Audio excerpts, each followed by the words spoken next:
Let's go. L. Ron Hubbard invented this thing called the Alice in Wonderland technique. You know that this is a confusing statement, but if we're in a conversation and I'm speaking in a really confident way, and I said something like, how different would it be if the same thing started looking now like it wouldn't change if nothing else really did? And you could just get completely open.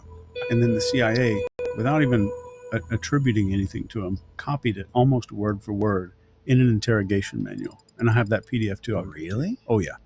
Chase Hughes just exposed the scariest manipulation trick yet.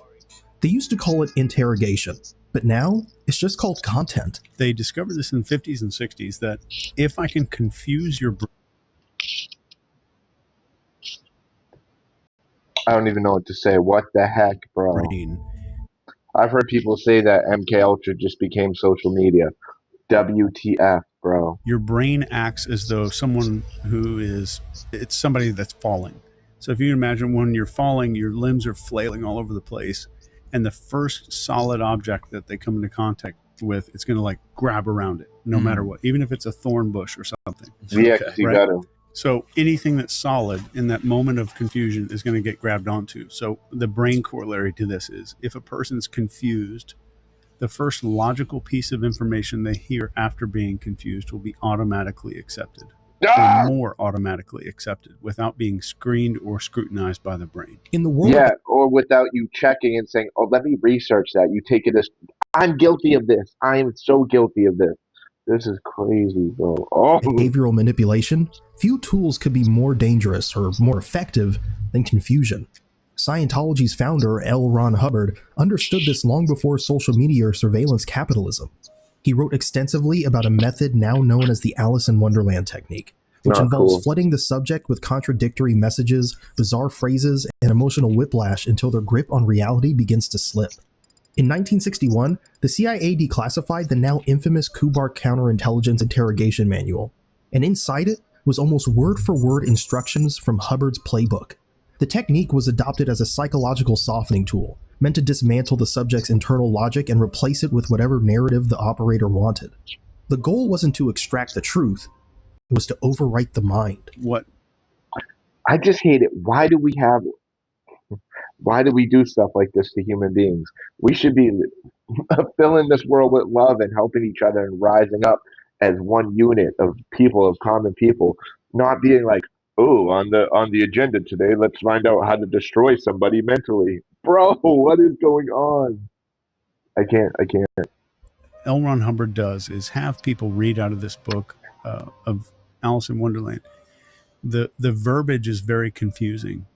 And L. Ron Hubbard openly wrote about this in his work. And I'll give you all of my research on it. And then the CIA, without even attributing anything to him, copied it almost word for word in an interrogation manual. And I have that PDF too. Oh, really? Oh, yeah. And then the grandfather of hypnotherapy, Milton Erickson, started writing about it. Chase Hughes explains it like this. Every person runs on invisible behavioral scripts, pre-programmed mental routines that help us make sense of daily life.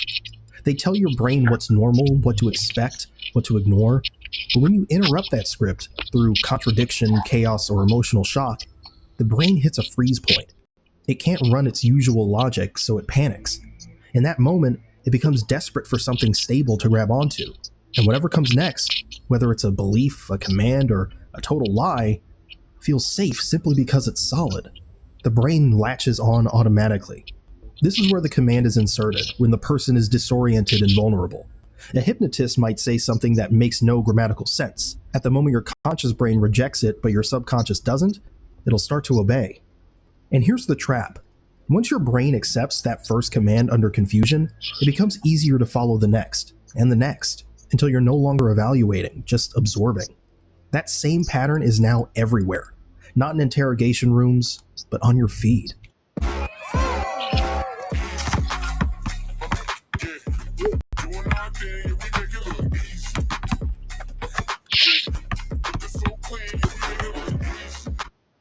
That same pattern is now everywhere. The machine. Not in interrogation rooms, but on your feed. Fractionation is where like I would put you into a trance, and that would bring you almost all the way out to where your eyes are kind of opening. I think he's about to get into what mentalists do, when they hypnotize you, or they just get you on stuff. Like they get into your brain. It's basically they're like, ooh, let me just dive in real quick, and you have no idea. You're like, huh, not me. I know me. I'm not able to. And then all of a sudden you're doing whatever they say. So the power of the mind's a very real thing. Again, and then send you back down again, and you go deeper. So in comedy and in conversations, you can do this to people where it's like a super fun thing, then really depressing or scary thing, fun thing, scary thing. Oh, Scroll through your social media feed. Yeah. It's fractionation as well, but it increases suggestibility. They call it advice, they call it motivation, but it's built on the same bones as a cult initiation script. Chase doesn't name names, but the blueprint is clear.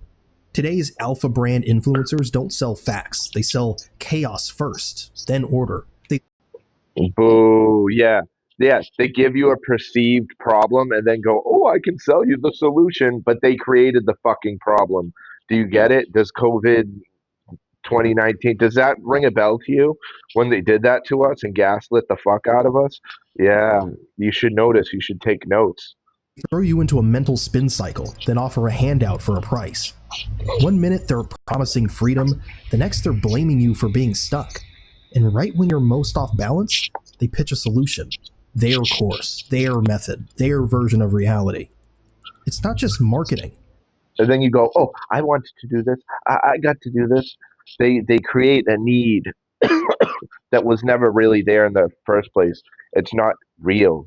It's the illusion of your need. And then they go, and we have it right here, and you can get it for the low price of $59.99 a month or whatever, whatever BS they're trying to get you. That's why I take it with a grain of salt. When somebody truly has nothing to gain from you, yet they try to give you something to help you, whether it's verbally, whether it's physically helping you, and they don't ask for anything in return, that's a good person. That's usually a pretty good person, It's psychological warfare dressed in Instagram filters. If you think of the way that social media manipulates our brain, it falsifies tribal agreement, and it makes us say A.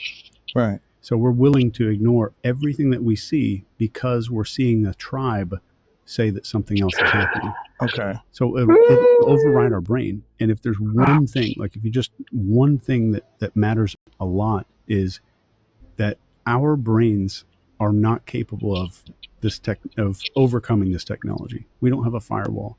And technology has outpaced our brain's ability to adapt to it. Hughes explains that it all comes down to cognitive overload. Your brain can only hold on to so many contradictory ideas before it short circuits.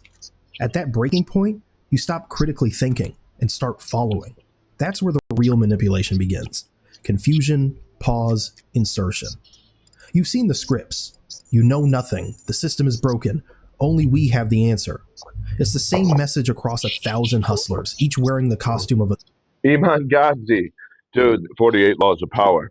Yes, you must be a compendious man if you want to get ahead in life. And then you must do this. authority. And it works.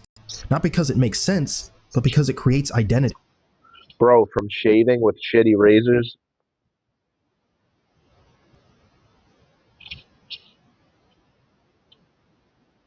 It's only around here. When I shave even with shitty razors right here, it's usually fine. That's weird. You're I not don't buying like a it. program, you're buying a new version of yourself. One that fits into their tribe. One that rejects the NPCs and joins the elite. The emotional loop is intentional. Fear, then hope, then guilt, then belonging, then fear again. It's not a side effect, it's the point. Studies back this up. A 2022 study in the Journal of Social Influence showed that rapid emotional changes increase vulnerability to persuasive messaging by nearly 48%, especially when delivered by perceived authority figures. That's why these gurus never just sell information. They sell urgency. They sell lifestyle. They sell family. And if you don't join, they frame you as weak. This isn't motivation. This is manufactured This is psychological mind fucking. identity. That's what that Designed, is. packaged, and sold to the Just most saying. emotionally scrambled version of yourself. The moment you get to identity, then you're guaranteeing that you can predict future behavior. And this goes really deep. We can get into hypnosis and all that stuff if you want to. And once I get identity agreement, this is the same thing with politics. You see the exact same thing. The identity gets hijacked, and then I can do anything I want because your identity is involved here. It's not you're agreeing with my ideas. You're agreeing because that's who you are. And the most important part, this didn't start on YouTube or in a podcast or with a guy selling alpha masculinity and sunglasses. Chase Hughes is clear. The psychological tools we're seeing today were forged in war rooms and interrogation chambers. The modern manipulation playbook is rooted in government-funded psychological operations, PSYOPs, where behavior manipulation was first introduced. You want this runner on your roster. Meet Razelvar. Make no mistake, this bunny comes from hell. His 20% speed aura and his built for speed passive. Behavior manipulation was first introduced. Here's what he reveals about the Milgram experiment. You've heard of the Milgram experiment? No, I Let me walk you haven't. through it. This is 1962 at Yale University. And they do a study. They put an ad in the paper and they say, we're doing a study on learning and psychology. And if you come in and volunteer for the study, we're going to give you like a lunch voucher or something like that. So all these people volunteered. So let's say you're doing the study and you take it and you go up in this hallway, you meet this guy, the guy in the lab coat, and there's another volunteer there and you draw straws. The other guy draws the learner straw and you draw a straw that says teacher on it. And they say, all right, you're going to sit down here and I'll summarize it. But the guy's in the room next to you with the door shut, and you're going to sit down at this machine and you're going to read this quiz. And for every question he gets wrong, you're going to shock his ass. You're going to deliver an electric shock. The participants were told they were helping with a study on learning and memory. What they didn't know was that the learner in the other room was an actor. And the shocks weren't real, but the participants thought they were. And every time they get a question wrong, you shock them. But not only that, you're going to grab that little knob and move the voltage up. So if you move the knob all the way to the far right, it says XXX danger severe shock. So you start the experiment. Yeah. The guy says he's got a heart condition, and you can hear him screaming. Is this to see how much they can push somebody into being a psychopath? Like, what the heck? When you hit this little shock button through the wall, you can hear him go, ah, ah. You can hear these little screams. And every time you're moving it up, and sooner or later he says, I don't want to do this anymore. I don't want to continue. I'm out of here. There it is. I have a heart condition. I told you I had a heart condition. I want to leave. I want to stop right now. Oh, the dude who's getting shocked says, I want to leave. The actor. I thought he meant that the person would say, I want to leave. I don't want to shock people anymore because I get it. And all these people would kind of like turn back to the guy in the lab coat, like, what do I do? And the guy in the lab coat, it almost every time would say something as simple as, it's important that you continue, or the experiment requires that you continue. So they keep going and keep going and keep going. They're up to like 300 volts now. The voltage... Bro, you're not getting me to participate in that. Bro, fuck you. Climbing. Holy even when shit. the learner screamed, even when he begged, even when he went silent. By the end, 100% of participants went up to 250 volts. 67% went all the way to the maximum, labeled triple X, danger, severe shock, just because a man in a lab coat told them to. Another replication of the study in 2010 by Dr. Jerry Berger, published in American Psychologist, showed almost the exact same numbers. Different year, same... I think they secretly are just checking down who, because they're like, this is anonymous. It ain't anonymous. They know your name. You've signed in. They're giving you a voucher, paying you or whatever. So you come in, right? I bet you they document this motherfucker's actually a sociopath. This motherfucker kept shocking somebody even when they said they had a heart problem. They went, okay, I guess the experiment must continue. They're underlined sociopath or one of the dark triad, plus the sociopath, psychopath, sociopath, and then the other ones, Machiavellian and narcissists and whatnot. Results, same obedience. It's all dark psychology, psychobabble bullshit. This is what Chase keeps warning about. You don't need drugs, you don't need torture, you don't even need to raise your voice. If you combine novelty, confusion, and perceived authority, you could get full compliance. No hypnosis required. Just a clean room, a uniform, and the right script. The scariest part of the Milgram study isn't what people did back then. It's that nothing's changed. And now the lab coat could just look like an influencer with a verified checkmark. All right, that just broke me. It's the same exact thing. It's just they've changed channels. Now they're showing us through are scrying mirrors. Did you know that the cell phone, do you ever have your cell phone go like blackout or die, or just go to the main, shut off the screen? And then all of a sudden, when you were watching, like how I am right now, say my screen goes off, I'm going to see my reflection in my phone, not the camera lens, right? In the whole phone. Like, it's a scrying mirror, basically. It's similar to what is known as a scrying mirror when people used to talk and channel spirits. Okay, so you should know something's a little unnerving already, because it's a tool, and tools can be used for good, which is what I do, or it can be used for evil, like many of them do. So you have to beware. I can get you to think that most of Recognizing is the first step. your tribal members agree to X. And most people, like 90% of people, will say, okay, X is true.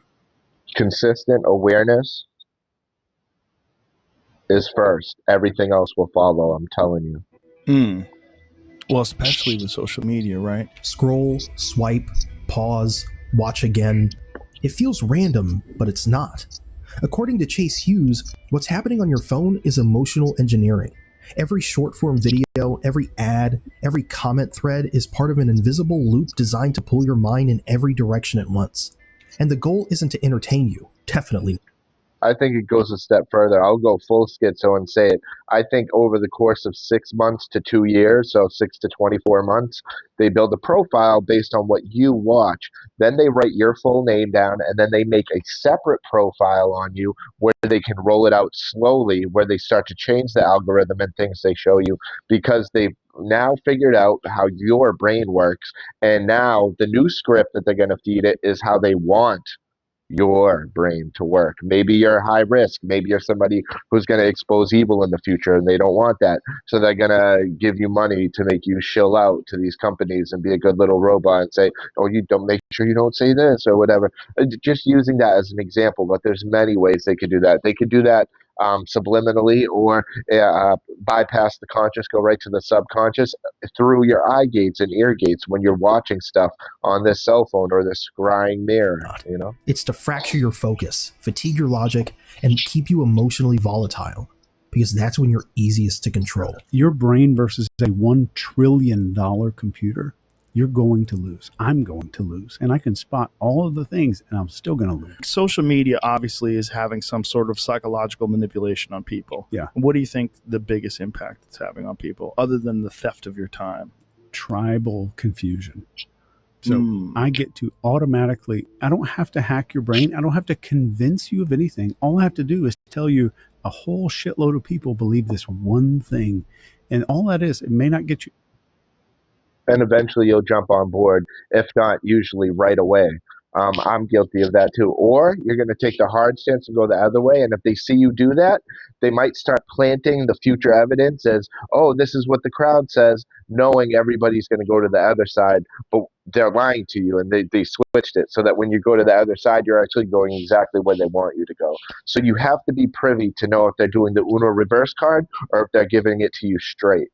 Keel over right away, but it gets you to say, wow, it's started to become a pretty popular idea. I'm going to start to entertain, and might start entertaining that. So technology has outpaced our brain's ability to adapt, period. We cannot adapt. Our brains haven't changed in 200,000 years. If I can trick the mammal part of your brain that doesn't even speak English, so all I have to do is get the human part of your brain to translate what I'm seeing, what you're seeing on the phone, into an image in your mammalian brain, and think that it's brain.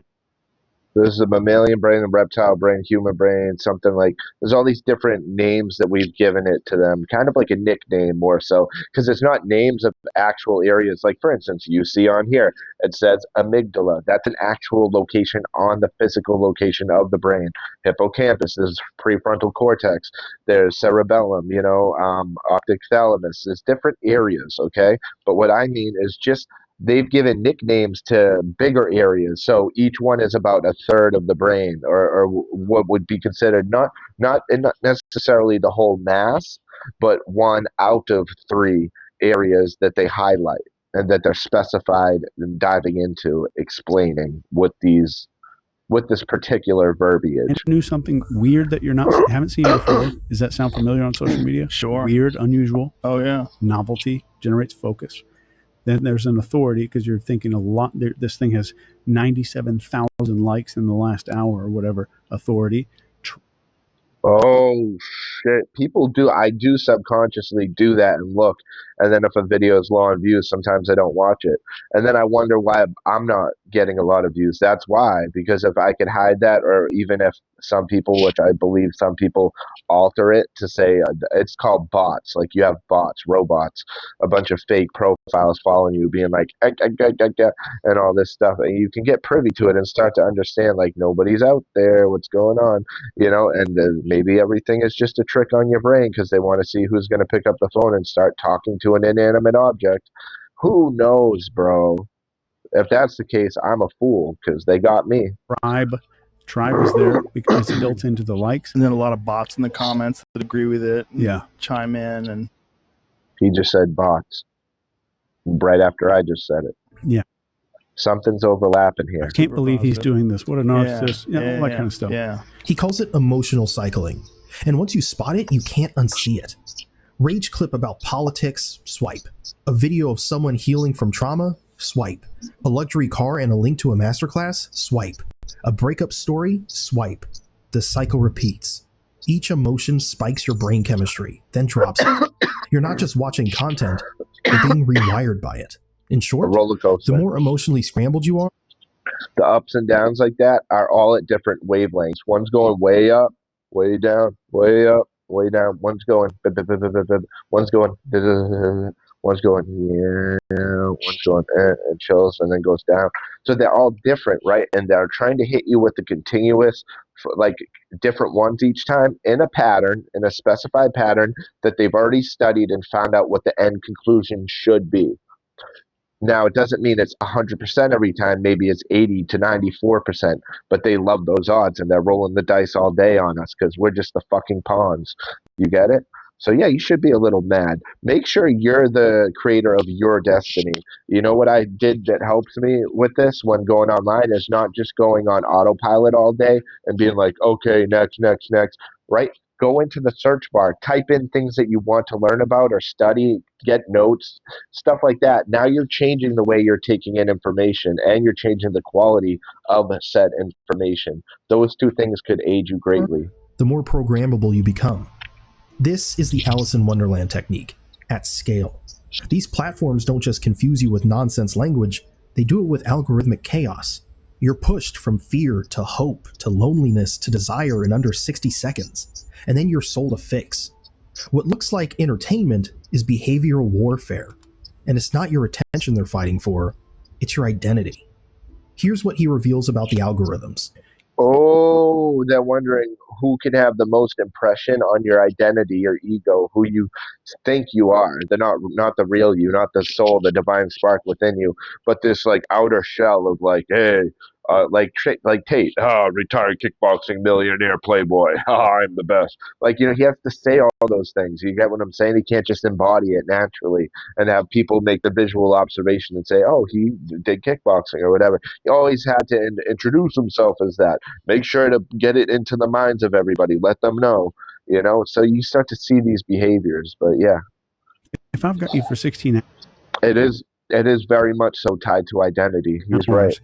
with advanced algorithms and technology designed to manipulate you specifically, and in 1972 they could talk someone into murder in 45 minutes.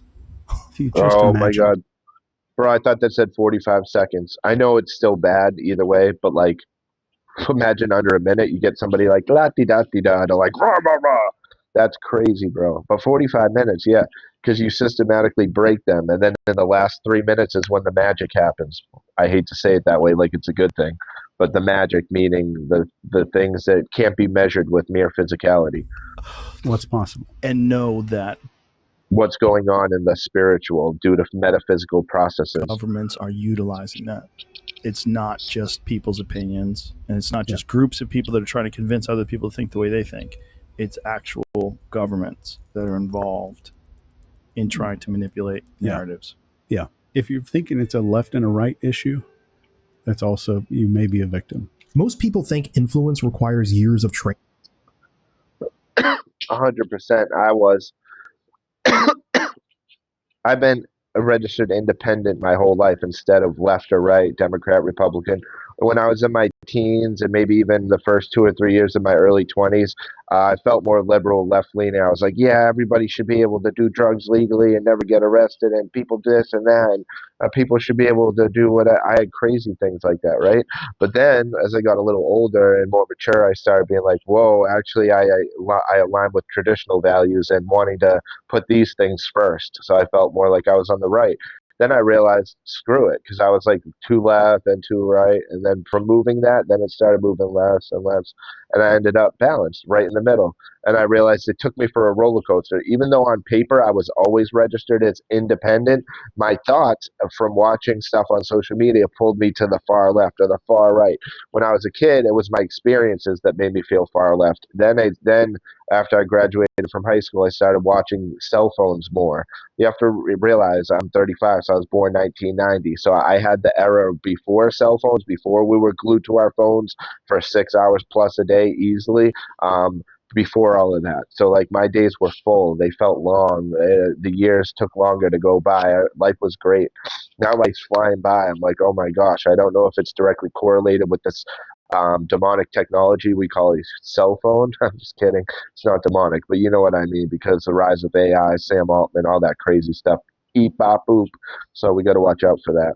Just say a prayer. Deep psychological knowledge, or advanced hypnosis. Chase Hughes disagrees. According to him, if you know what to look for, controlling someone's behavior doesn't take skill, it takes... Bro, did he just say Sam Altman right after I said Sam Altman? I don't know. I genuinely don't know. Selection. The key isn't technique, it's targeting. You don't need to manipulate everyone, just the right kind of person. I'm known to be this widely acknowledged iPad kid, but you are. But what are you? I'm not an iPad. It's targeting. Yeah. You don't need to manipulate everyone, just the right kind of person. Yeah, yo, He says the most influenceable people don't walk around with signs on their heads, but they do wear it on their faces. One detail he talks about often, wrinkle-free under eyes. Not just a cosmetic feature, he links it to emotional suggestibility. People with extremely smooth lower eyelids, according to his findings and feedback from thousands of hypnotists, are significantly more prone to entering trance states and accepting suggestions without resistance. The idea is simple. If someone can be persuaded easily once, they can be persuaded repeatedly. That's why cult recruiters, hostage negotiators, and interrogators all rely on behavioral cues to decide who to engage and how. And the methods are often the same, only the goal is different. To track and codify these behaviors, Hughes developed what he called the Behavioral Table of Elements, a public PDF that outlines over 100 human behaviors ranked by their likelihood of deception, Alright, you're losing me here. or emotional openness. It's built on over 40 peer-reviewed studies and observational field data. It's a toolkit for behavioral control, not just a chart. Essentially, it's every behavior that a human being can do, rated from least deceptive to most deceptive, and it's free online. I don't charge money for it or anything. So each one of those is a little human behavior, and they're rated from least deceptive. The behavioral table of elements. Did he make this? Yo, Chase Hughes, it seems like a cool dude. To most deceptive. So this is like the ultimate one-page guide to reading a human being. This is all of our behavior. So all on here, you can see how likely it is to be deceptive, whether or not you're going to see it before, during, or after someone's statement, or the score of deception, the behaviors that are going to confirm your findings, the behaviors that are going to amplify it and give you more information. So everything on the right is the most deceptive or most stress, where there's no behavior for deception. And everything on the left is the least. They're the most comfortable. Everything in like that turquoise is facial expressions. And everything on the very bottom is what happens outside of our bodies, like how we interact with like objects on the table and the stuff that we actually say, like I'm rising vocal pitch, increasing speed, a non-answer statement. So those are all the different ways that we can be deceptive in our speech. So I tried to get all behavior for deception detection. Now, does rising vocal speech automatically mean not true? Because I don't think so. Because a second ago I just said he seems pretty cool, and I said it in a higher inflection, and I was not being deceptive about that. I was being nice. And sometimes I do that to have like a more like a kinder, more welcoming voice when I'm saying a compliment that I mean. So for me, sometimes it's to amplify something nice, genuinely. It's not to be deceptive. But I've seen people, like, I think when he's saying that and why it's on there is because if you've ever called somebody out for lying and they do something like this, I would never, or whatever, they raise their voice like that, then they're lying sacks of shit. Yeah, I get it. But there's another method which is on the opposite end of the spectrum, like I just explained that I do. So one sheet. So each one of these is backed by a minimum of 4 pieces of research to make it onto this table. Question isn't if you're being manipulated. That's already happening. The real question now is how many shows Rothschild. Yo, that's gangster.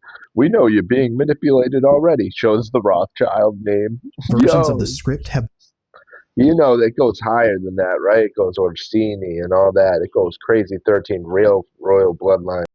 Crazy. And I think they hijacked and they know exactly the real royal bloodlines who descend from Abraham, Isaac, and Jacob, and who was coming from the bloodline of Judah and what tribe, you know, and they probably know because they can study and they study all this stuff and they keep it a secret, you know. Maybe this is some of the secrets from secret societies. Maybe this is some of the secrets in the Vatican. Maybe they understand, oh, he's the chosen one. He's from this bloodline. But they don't want you to know, so they've stripped that right from you. So you walk around thinking you're a lowly peasant or whatever you're thinking, or just a regular Joe Schmo, really not knowing that you're the one with the royal blood, not this Prince Charles BS. You know, maybe they've hijacked the royal throne and the royal blood. Then the real royalty lies with those who serve God anyways. So, but I digress. tested just on you. Think about it. This isn't a feed. It's a behavioral lab. And you're not the audience. You're the subject. The techniques Chase Hughes exposes aren't theory anymore. They're active systems shaping what you see, what you believe, and who you become. Dopamine produced here, you know, that's right near the pineal gland, that little white dot. If you see the pause button, like that one with the where I could hit it to play, what it's literally pointing to, there's a white circle. That white circle, I'm pretty sure, is the pineal gland. If that's not it, the pineal gland is that grayish black thing that's like a weird walnut shape. Then where you see that dot that I said it might be, if it's not that white dot, then go northeast. So go up and to the right, and you'll see this thing shaped like a walnut, like that, instead of a perfect circle. It's more like that, and it's darker. That could be the pineal gland. It's one of the two. I need to memorize it better, but I know it's one of the two. So yeah. And once you've been rewired, the worst part is you won't even notice. So what are your views on this? Let us know in the comments below. Is that Professor Zhang that popped up? Are you looking? Are you looking for the who? That's all I got in this one. Until next time, stay safe, be blessed, and live lavishly. I'm going to see all y'all in the next reaction video. Thanks so much. Until then, just know that I love you all. Peace, and God bless you all.